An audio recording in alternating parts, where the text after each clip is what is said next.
Greetings everyone, Tim Anderson here, aka Renfell, and welcome to the latest Project Dramond update video. And today I'm doing a special treat. I originally said I was only going to do the first chapter preview, but I've decided that I'm going to do the first three chapters as a preview for people, for those of you who are interested in the novelization aspect of this project, which is different than the tabletop game, but the time it's the time structure, everything's taking place at the same time.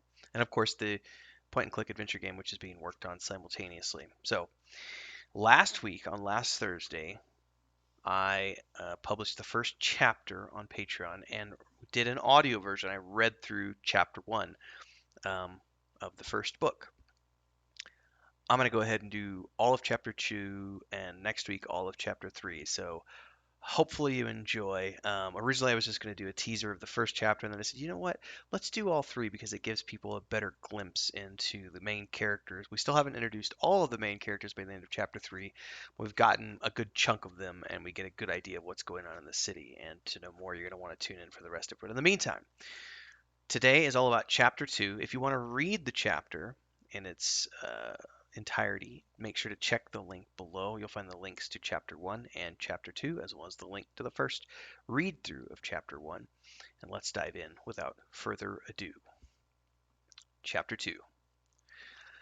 Elder Byron Lightforge stared at the unmoving corpse in front of him, the 30th he had viewed in the last hour. The woman's lifeless eyes stared upwards into nothing, the once bright blue orbs now muted and glazed, her body stiff and paralyzed, the limbs contorted, and the face grimacing in pain. Like the others, she had not gone quietly in the night. She had suffered immensely at the end. The smell of death hung like a thick blanket across the morgue, though he could no longer smell it. There was a part of his mind that knew this place was ripe with the scent of bloated bodies, some in a worse state of decay than others, but he had grown accustomed to it after 3 days of the same. It had been a handful at the start, but now it was dozens by the hour, and this was only the third day. He pressed the ring with her holy visage upon it to his lips, and raised his eyes to the heavens that lay somewhere beyond the brick ceiling as he muttered a quick prayer for the deceased, as he had done for every other body here. They had still not found the source. 3 days and nothing. At the very least, quarantine measures were being put in place in the poorest districts even as he stood here praying for the dead.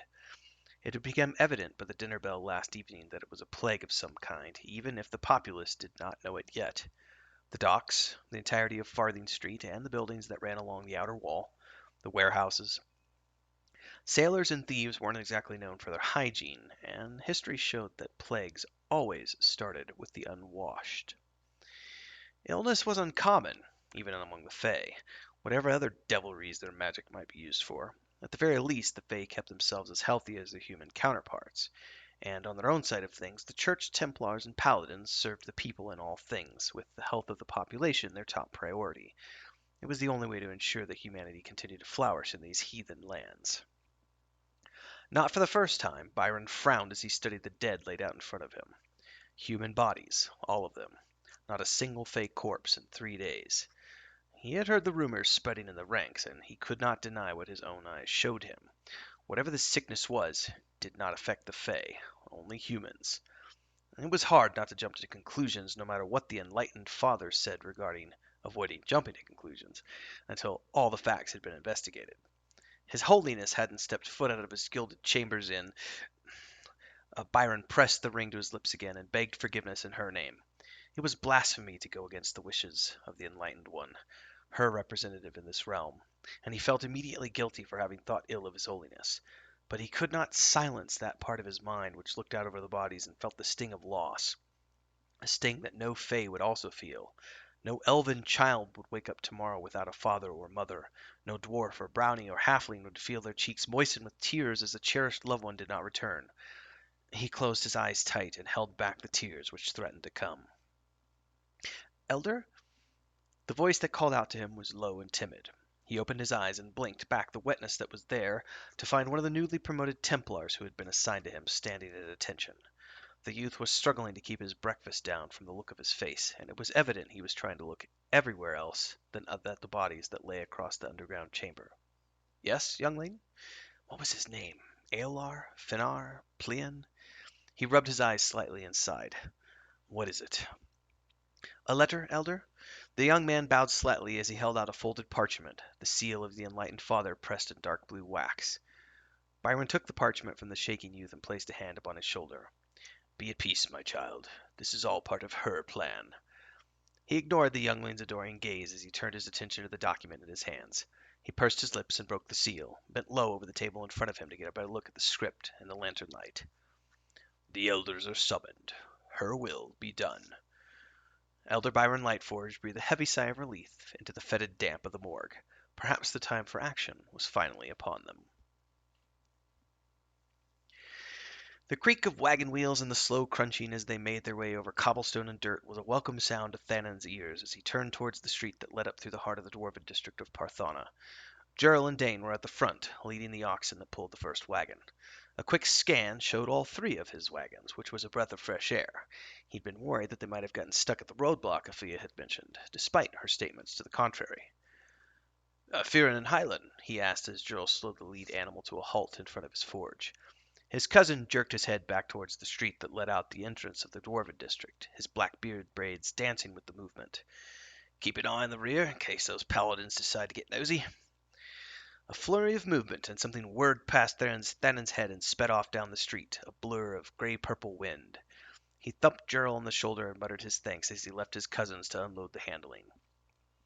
He didn't have to go far before two familiar faces came into view. Firin, her head tilted back in laughter at something Althea was saying as she floated in the air between the pair, and Hylan, his face sporting a light beard that was new since the last time Thanan had seen him some 3 years back.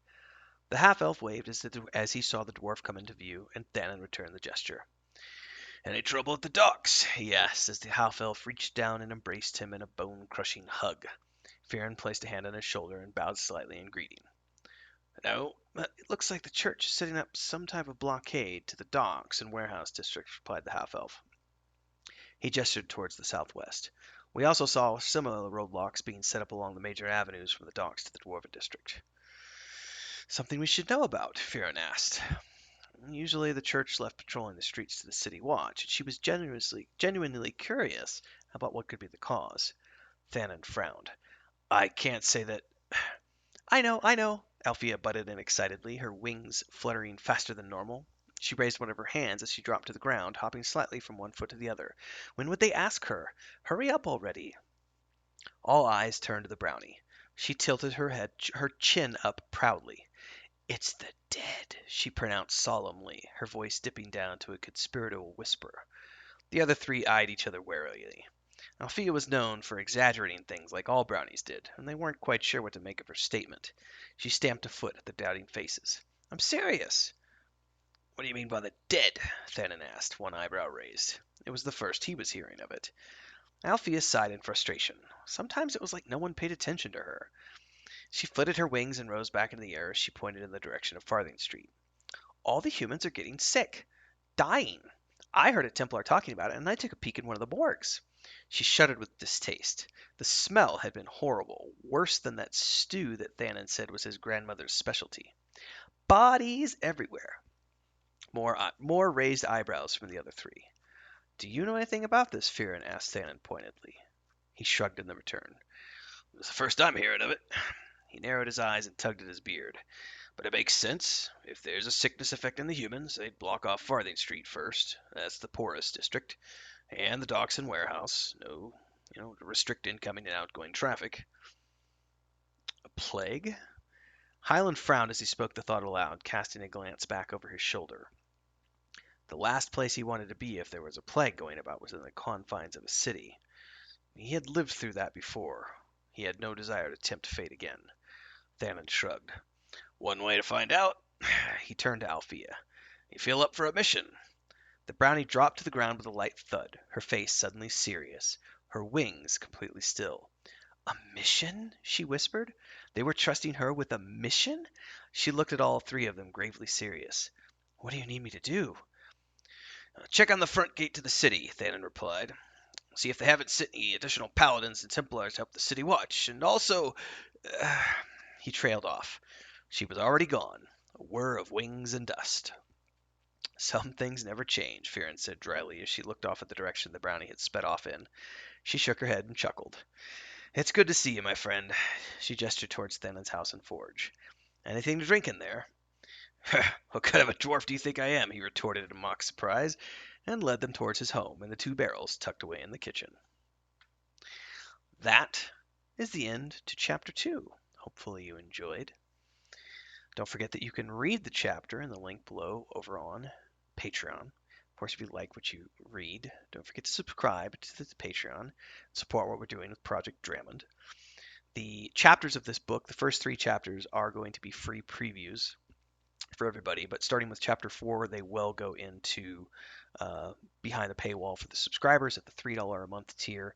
So if you want to get access to those in the future, now's the perfect time to pick up a subscription to support what we're doing with the publication of the book chapters through the serialized manner over on Patreon, as well as what we're doing with the tabletop game and everything we're doing with the point and click adventure game as well. Don't forget to stick around for future content. Thanks so much for your support. Subscribe to the channel, hit the bell icon if you haven't already done so, and don't forget to check out all the other videos here on YouTube in the Project Dramond playlist. Until next week, stay safe, stay healthy.